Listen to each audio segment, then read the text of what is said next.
Bonjour à tous ceux qui m'écoutent. En fait, aujourd'hui, je vais vous partager le market update ou du moins comment moi je vois le marché, comment je vois les prochaines semaines, les prochains mois. Juste un court market update, savoir un petit peu comment on se positionne dans le marché en termes de marché global.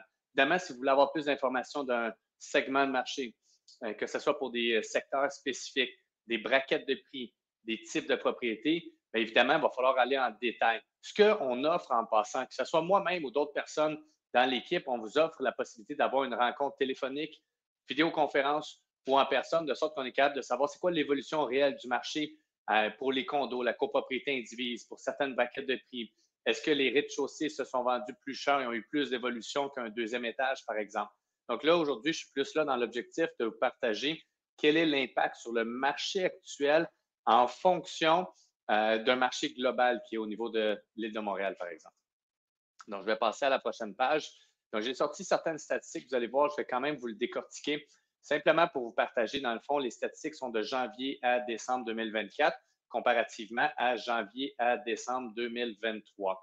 On remarquera, par exemple, l'évolution du prix médian, puis on va souvent se comparer au prix médian plus que le prix moyen pour savoir c'est quoi l'évolution réelle du marché. Donc, qu'est-ce qui s'est passé au niveau du marché pendant cette période-là? Par exemple, l'évolution du marché a été faite au niveau de la maison unifamiliale de 715 000 à près de 750 000 par exemple, en termes de valeur du prix médian. Maintenant, au niveau de la copropriété, on a vu une évolution qui est un petit peu différente, mais assez similaire d'un autre point de vue. Qu'on part de 444 950 et on monte à 460. Donc, on voit qu'il y a eu une évolution. Maintenant, on se rappellera que début 2023 a été plus lent pour commencer l'année. Il y a eu beaucoup de trains, ça a bougé pas mal et ça s'est ralenti à certains moments durant l'année. Notamment, on s'attendait à certaines baisses du taux, par exemple, à certaines périodes quand on se rapprochait de l'été, puis qu'on n'a pas connu la baisse espérée qui nous a créé un momentum. Puis par la suite, on a eu d'autres changements qui s'est passé. Si on regarde au niveau de la fin d'année s'est passée d'une manière exceptionnelle avec un plus grand nombre de transactions. Donc, d'un point de vue d'un courtier immobilier, moi, j'ai vu beaucoup d'achalandage, beaucoup de motivation en fin d'année.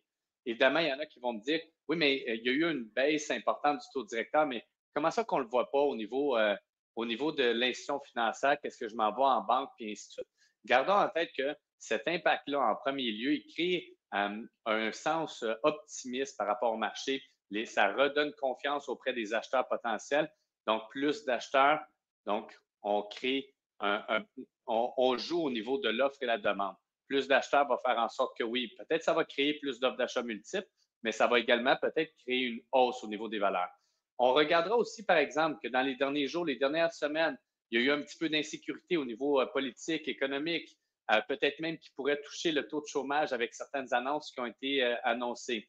Donc, on joue avec la confiance qui contre l'insécurité. Donc, quel impact réellement va avoir dans le marché? C'est ce qui est à certains moments difficile à constater puis être capable d'évaluer pour le futur. Si on regarde les économistes de différentes banques, différentes institutions, par exemple, on va avoir des résultats ou des opinions qui vont varier. L'important, c'est de choisir un courtier, une équipe qui a plus d'expérience, plus de notoriété, mais également plus de connaissances.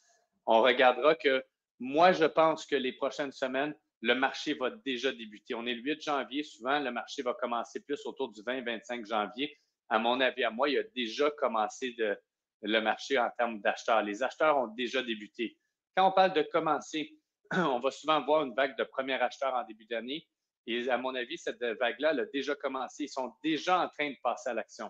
Ils voient certaines opportunités, ils en voient moins qu'ils l'auraient espéré, ce qui va créer certaines surchauffes dans certains segments de marché. Maintenant, ça va créer par la suite un prochain achat. Ceux qui vont vendre vont acheter par la suite un petit peu plus grand, puis tout va défiler par la suite au niveau des prochaines semaines, les prochains mois qui s'en viennent. Si on a un marché qui est en abondance en début d'année, ça risque de terminer plus tôt. Donc, si le marché est en abondance, comme on le prévoit en début d'année, au lieu de se terminer au mois de juin, va probablement se terminer au mois de mai, ou du moins, quand on parle de terminer, on ne parle pas que l'année se termine. On parle que la grande courbe, la première grande courbe du marché en 2025 risque de terminer plus tôt puisqu'il débute plus tôt. Rappelons-nous qu'on n'aura pas 10, 20 ou 30 000 transactions de plus qui vont être effectuées. Ça se pourrait qu'on ait une hausse, par exemple, par rapport à l'année passée. parce qu'on se rappellera que l'année passée, le début d'année a été bon, mais à mon avis, à moi, on est capable de le surpasser en termes du nombre de transactions, du volume de transactions, mais également sur les prix qu'on va être capable d'aller chercher sur nos transactions. Ensuite, je vous passe à la prochaine diapo. On a parlé du prix médian sur, par exemple, des maisons, plus 4,8 et plus 3,38 au niveau des condos. On voit aussi que les maisons familiales ont été un petit peu plus négociées en 2024, donc à 97 ce qui veut dire qu'ils ont été négociés de 3 du prix. Mais 3 de 750 000, prenons quand même l'exemple de 750, juste pour se positionner, on parle quand même d'une négociation de 22 500. On va mettre quand même des chiffres de sorte que les gens puissent avoir un point de référence. Puis on va faire le même exercice par la suite pour les condos. Les condos se sont négociés en moyenne à 15 548. Donc, on a une perspective, ce qui fait en sorte que si on veut mettre notre propriété sur le marché, on devrait tenir compte de savoir combien ça se négocie en général dans le quartier ou dans les environs. Mais encore une fois, je vous conseille d'aller encore plus spécifique pour votre type de propriété, votre segment de marché, la braquette de prix également. Ça vous donne quand même un portrait global au niveau de la maison versus le condo. Et encore une fois, on vend des duplex, triplex, quadruplex, cinqplex et des immeubles commerciaux. Mais aujourd'hui, l'objectif, c'était quand même de vous créer un beau point de référence pour les maisons familiales ainsi que les condos. On voit aussi par la suite, lorsque ça va être le temps de mettre une propriété sur le marché, on veut mettre de l'avant les points forts de la propriété très clairs, les points, les challenges, par exemple, comment on a l'intention de contrer cet élément-là, puis on devrait être capable, dans notre approche marketing, mais également dans nos approches téléphoniques et en personne avec chacun des clients, d'être capable de déjà montrer les éléments au complet de la propriété pour être capable de bien la présenter. Ensuite, c'est important dans le marché actuel en 2025 et plus que jamais d'utiliser des sites web qui sont spécialisés et adaptés d'une stratégie de mise en marché qui est proactive et qui va être également ajustable tous les 15 à 30 jours. Le marché risque de se déplacer au niveau du lien de confiance, que ce soit vers la hausse ou vers la baisse. Il y a des changements qui doivent être apportés et on doit être capable de se réajuster assez rapidement.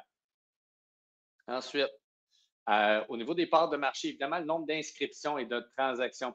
Faites confiance à un courtier Remax pour plus de transactions, plus de choix, mais également plus de crédibilité dans le marché actuel. Contactez-nous effectivement si vous avez des questions à ce sujet. On a également des programmes qui sont exclusifs, tranquillité, intégrité, copropriété, Remax la collection ainsi que programme clé Remax.